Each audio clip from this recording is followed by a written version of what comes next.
एक साहूकार था, उसके 7 बेटे और पोते थे। साहूकार ने एक तालाब बनवाया, लेकिन 12 वर्ष हो गए, इसमें पानी नहीं आया। साहूकार ने पंडित को बुलाकर पूछा, तो पंडित ने कहा, ये तो बड़े बेटे ये बड़े पोते की बलि दे तो पानी आ जाएगा। साहूकार ने अपनी बड़ी बहू को तो पियर भेज दिया और बड़े पोते की बलि दे दी। बलि देते ही गरजती बरसती बादली आई और तालाब पानी से भर गया। बाद में बच बारस आई, तब सब बोले कि अपना तालाब भर गया, इसको पूजने चलो। वह जाने लगे तो दासी को बोला कि गौले की सब्जी बना देना।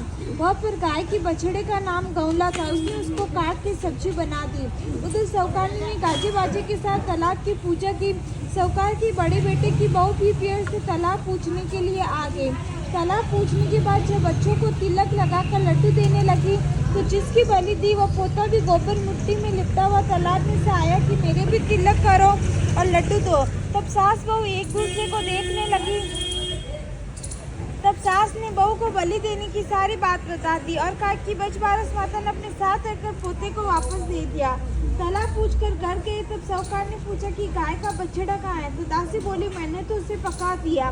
तब साहूकार ने पाप ने तूने ये क्या किया? साहूकार ने वह हांडी ले जाकर जमीन में गाड़ दी। शाम को जब गाय वापस आई, अपने बच्चों को नहीं देखा तो जमीन खोदने लगी। गाय का सिंग हांडी के लगा तो गाय ने उसे बाहर निकाला। उस हांडी में से गरम गरम गाय का बछड़ा बाहर निकला। उसी दिन से उसका नाम बच बारस पड़ा और गाय और बछड़े की पूजा शुरू हुई। हे बच बारस माँ, जैसे साहूकार की बेटे की बहू और दासी का साथ रखा, वैसे सबका रखना। भाद्र का महीना आया, बच बारस आई। उस दिन इंद्र की इंद्राणियां पूजा करने के लिए नीचे उतरी। तब उनको गाय दिखी, वो गाय की पूजा करने लगी। आगे से पूजा करते वो सिंगों से मारती, पीछे से पूजा करते लातों से मारती। तब इंद्राणियां कहने लगी, हे भाई, हम तेरी पूजा करें तो हमको लातों और सिंगों से क्यों मारी है? तब गाय बोली कि सड़ी गाय की क्या पूजा करी है, आज तो गोरे की गाय और दोनों की पूजा करनी चाहिए। तब इंद्र की इंद्राणी इंद्र का बच्चा बनाया और उसके पास रख दिया। उसके पास रखते हुए गाय का छोटे छोटे दूध पीने लगा। इंद्र और इंद्राणी ने गाय और गोरे की पूजा करी। बाद में गाय बछड़े को लेकर घर आ गई। गाय के साथ बछड़े को देखकर मालकिन ने उसे घर में नहीं लिया। वो गाय को कहने लगी, तू बछड़ा ले, मेरे बच्चा नहीं, मेरे बच्चा लाए तो मैं तुझे घर में आने दूँ। तब गाय बोली कि अभी तुम मुझे घर में ले लो, अगली बच बारस को मैं बच्चा ला दूंगी। अगली बछवाड़े से ही गाय वन में गई। इंद्र की इंद्राणी पूजा करने आई। गाय पूजा नहीं करने दे, आगे से पूजा करे तो सिंगों से और पीछे से पूजा करे तो लातों से मारे। तब इंद्राणी बोली, तू ऐसा क्यों कर रही है? पिछले साल तो तेरा बछड़ा नहीं था, इसलिए तुझको बछड़ा दिया, अब क्या चाहिए? गाय ने कहा कि मेरी मालकिन का बच्चा नहीं, वो मुझे घर में नहीं ले रही, उन्हें बच्चा दे तो मैं पूजा करने दूँ। तब इंद्राणी ने द्रव का बच्चा बनाया, द्रव का पालना बनाया, बच्चे को पालने में सुलाकर पालना गाय के सिंगों से बांध दिया और उस पर सजीवन का छिट्टा डालकर बच्चे को जिंदा कर दिया। बाद में इंद्राणी ने गाय की पूजा करी। गाय बच्चे को लेकर घर आ गई। सारी औरतें सेठानी कहने लगी, गाय तेरे लिए बच्चा लाई। सेठानी ने बाजे गाजे से गाय और बच्चों को बधा कर अंदर लिया। हे बच बारस माँ, जैसे गाय और सेठानी को बच्चा दिया वैसे सबको देना। एक विनय जी महाराज से वह चिमटे में चावल और चमचम दूध लेकर घूम रहे थे। कह रहे थे खीर बना दो, तो बुढ़िया माई बोली कि ला मैं बना दूँ। बुढ़िया में एक कटोरी लाई, तो विनय जी बोले, बुढ़िया माई कटोरी के लिए बड़ा भगोला चढ़ा।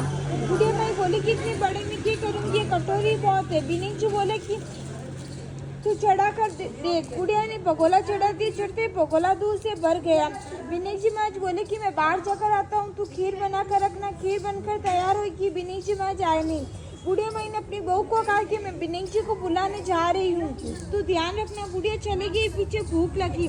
उसने एक बड़े कटोरे में खीर भरकर दरवाजे के पीछे बैठकर कहा कि हे विनय जी महाराज, आपके भोग लाग जाए। और बहू ने खीर खा ली। उधर बुढ़िया माई ने विनय जी को कहा कि खीर तैयार है, घर चलकर भोग लगा लो। विनय जी बोले कि मैंने तो खीर खा ली, तुम्हारी बहू ने मेरा भोग लगा दिया, अब तुम लोग छीन लो। बुढ़िया ने सबको खीर खिला दी, फिर भी भगोला खाली नहीं हुआ। तो बुढ़िया ने पूरे गांव में खीर बांट दी, फिर भी भगोला खाली नहीं हुआ। तो बुढ़िया ने विनय जी से पूछा, अब इस खीर का क्या करूँ? तो विनय जी महाराज बोले कि इसको अपने ओरे में गड्ढा खोद कर गाड़ दे। और विनय जी महाराज चले गए। बुढ़िया ने ओरे का दरवाजा खोलकर देखा, उसमें हीरे पन्ने चमक रहे थे। हे विनय जी महाराज, जैसे बुढ़िया माई को दिया वैसे सबको देना। कहते न सुनते, काटते पड़ते अपने सारे परिवार को देना। एक लपसी तो एक तपसी हुआ। तपसी भगवान की तपस्या करता, लपसी रोजी ने संसार के लाभ से बनाकर भगवान का भोग लगाकर ताड़ एवं चीम लेता। एक दिन दोनों में झगड़ा हो गया। लप्सी बोला कि मैं बड़ा, तप्सी बोला कि मैं बड़ा, क्योंकि मैं भगवान की तपस्या करता हूँ। तब नारद जी बोले कि तुम्हारा फैसला मैं करूँगा। दूसरे दिन तप्सी नाकर आने लगा तो नारद जी ने 1.25 करोड़ का मुंदड़ा तप्सी के आगे गिरा दिया। उसने आँख खोलकर देखा, मुंदड़ा पड़ा। उसने उठाकर पैर के नीचे दबा लिया। इतने में नारद जी आए, दोनों को अपने पास बैठाए। दोनों पूछने लगी कि कौन बड़ा। नारद जी ने तप्सी से कहा कि अपना पाँव उठाते एक मुंदड़ा निकला। तो नारद जी बोले कि मुंदड़ा चुराने से तेरी तपस्या भंग होगी, इसलिए लप्सी बढ़ा। तप्सी ने कहा कि मुझे मेरी तपस्या का फल कैसे मिलेगा। नारद जी बोले कि तेरी तपस्या का फल कातिन आने वाली देगी। सब कहानी कहकर तेरी कहानी नहीं कहेंगे तो काती का फल तुझे हो जाएगा। अंगी देखकर धने नहीं देती, धोती देखकर अंगोछो नहीं देवे, सीधा देखकर दक्षिणा नहीं दे, ब्राह्मण चिन्हकर दक्षिणा नहीं दे, दीविच उसके हाथ नहीं जोड़े, तेरा पुण्य कपड़ा देके बटन नहीं लगाया, मोजड़ी देके तेल नहीं लगा, दाहिनी हाथ की तरफ नाड़ा बांधे तो सबका फल तुम्हें हो जाएगा। इतना कहकर नारद जी चले गए।